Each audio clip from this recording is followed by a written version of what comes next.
my presentation is somewhat in a contrast with the former session.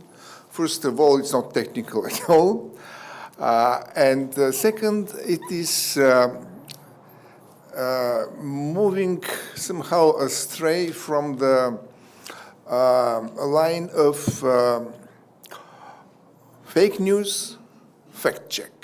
So I'm going to deal with manipulations of public communication in a broader sense. I'll start by this working definition of manipulation. There are numerous attempts to define manipulation of communication, but I've compiled this one. You see? So the main point is that manipulation establishes control of the manipulator over the manipulated person.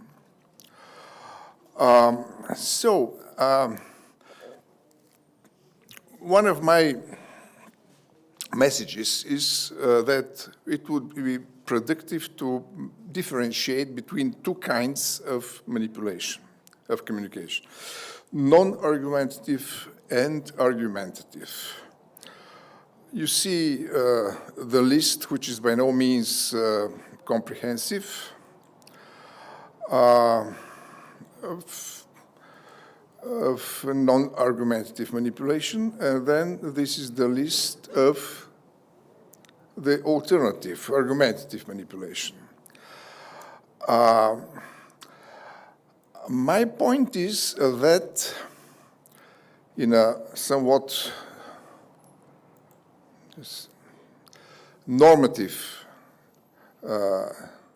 vein, it is that it is impossible to fight effectively non-argumentative forms of manipulation, but it is possible to fight argumentative forms of manipulation. What do I mean? I mean that you cannot, unlike the business of fact-checking and establishing whether someone is telling the truth or is lying, here the situation is much more, how to say, subtle. How can you debunk, for example, a caricature? And there are immense number or endless number of possible forms of manipulation via artistic means. A song can be manipulative. A picture can, a video can be manipulative. How can you debunk this? Maybe we'll object. I'm prepared to argue about this. But it is possible to expose or debunk manipulative argumentations, and I'll try to show how. So my normative conclusion is that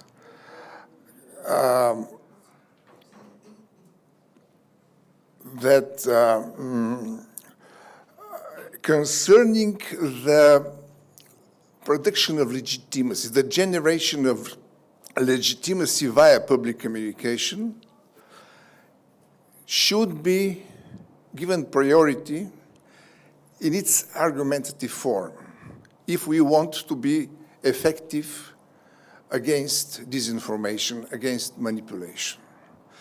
Concerning the non-manipulative forms of argumentation, what could be an antidote, I think, is critical thinking, and it is not a direct form of fighting it.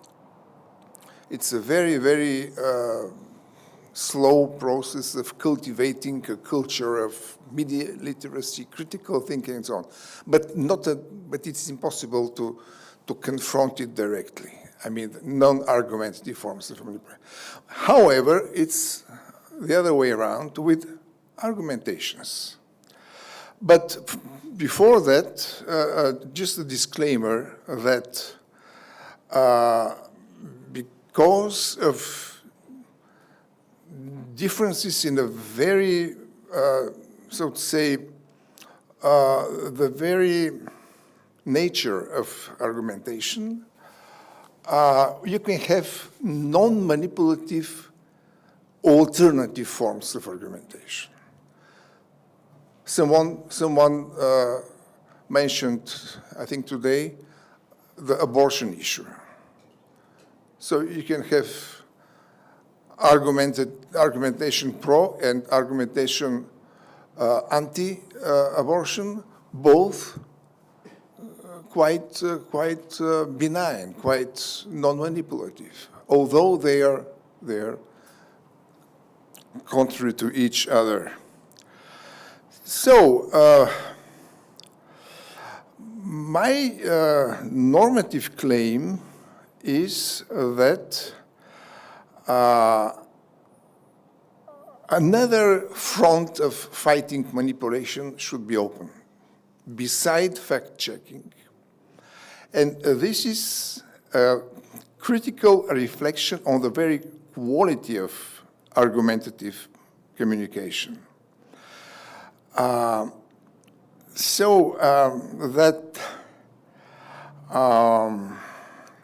I envisage the use of a well-developed instrumentation of instrumentarium, well-developed instrumentarium, the one of public deliberation, and more specifically, the one of meta-deliberation. So meta-deliberation is a critical reflection on the quality of argumentation, which is not partial, which is not substantive, so that you do not tell who is right, who is wrong. You are not participating in the battle. You're not taking sides. You are just exposing the tricks, the manipulative element. Why is this important? It is important in my mind because it should be much more credible for the general public, because you are not one of the combatants, so to say. You are not,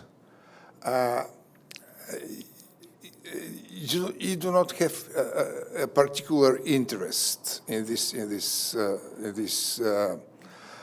controversy. You're above it. You work on the procedural meta level, which gives you really much more credibility in the eyes of the public. They cannot think, let us say, aha, he is so critical in regard of this and this thesis or this and this argumentation, because he's against the message, he's against the substance, the content. No, if you are strictly meta, if you strictly keep to the meta level, then this should not be an issue.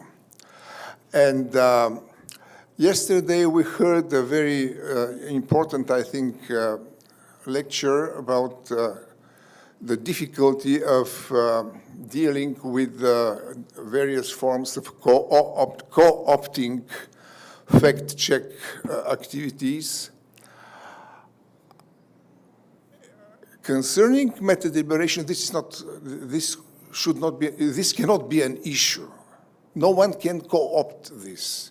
If either let's say manipulator of public communication does meta-deliberation or not. And if he or she does meta-deliberation, if it is correct, then he's doing a good thing.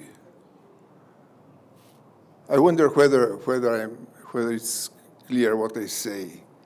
So you cannot misuse with malignant motivation this kind of exposing and manipulation and eo ipso fighting disinformation. How can this be done in practice? And I'm finishing with this. Very easily, very easily. You can simply open or construct a website or a blog or something like this where you would comment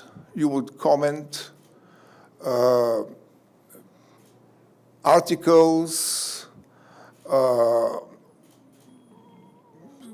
Facebook discussions, and so on and so forth. So no material resources are necessary, unlike the other forms of fighting disinformation. It's so easy. Technically, it's absolutely easy. And I really hope that such a complement to fact-checking would be developed soon. So this is my hope and my proposal, if you like. So that's it.